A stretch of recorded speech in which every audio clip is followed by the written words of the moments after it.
నమస్తే శ్రీ మాత్రే నమః శ్రీ గురుభ్యో నమః జూలై నెల 10వ తారీఖు గురువారం ఈ రోజు అత్యంత విశేషమైన రోజు గురు పౌర్ణమి ప్రతి ఒక్కళ్ళకి గురు పౌర్ణమి శుభాకాంక్షలు శ్రీ గురుభ్యో నమః ప్రతి ఒక్కరూ గురువుని స్మరించుకోండి గురువుకి పూజ చేసుకోండి గురువుకి గౌరవించడం నేర్చుకోండి అయితే శ్రీ విశ్వావసు నామ సంవత్సరం ఉత్తరాయణం గ్రీష్మ ఋతువు ఆషాఢమాసం శుక్లపక్షం ఈరోజు సూర్యోదయ సమయము తెల్లవారుజామున 5:52 సూర్యాస్తమ సమయం సాయంత్రం 6:50 ఈరోజు తిథి పౌర్ణమి రాత్రి 2:04 వరకు తదుపరి పాడ్యమి తిథి ప్రవేశము నక్షత్రం పూర్వాషాఢ ఉదయం 6:37 వరకు ఈరోజు వర్జ్యము మధ్యాహ్నం 2:51 నుంచి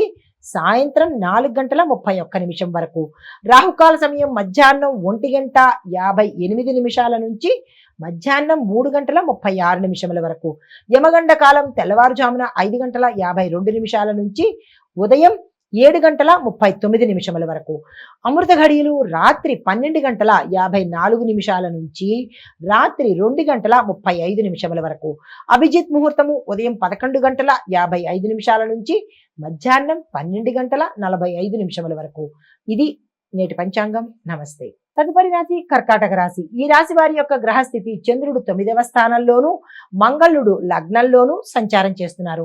అయితే ఈ సంచార ఫలితాలు యాత్రల్లో లాభాలు కనబడుతున్నాయి. విద్యార్థులకు విజయాలకి సూచనలు కనిపిస్తున్నాయి. ఇతరత్ర అన్ని రంగాల వాళ్ళకి ఈ రోజు అత్యంత యోగదాయకమైన రోజు.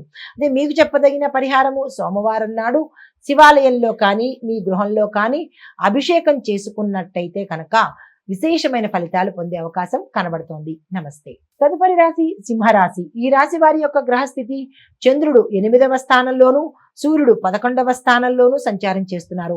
ఈ సంచార ఫలితాలు మానసిక ఆందోళన అనారోగ్యం నుంచి కొంత ఉపశమనం కలిగే అవకాశం కనబడుతోంది. దీనికి పరిహారము సూర్యారాధన చేసుకోవడంతో పాటుగా నెయ్యి దీపాన్ని కనుక వెలిగించినట్టయితే విశేషమైన ఫలితాలు పొందవచ్చు. నమస్తే.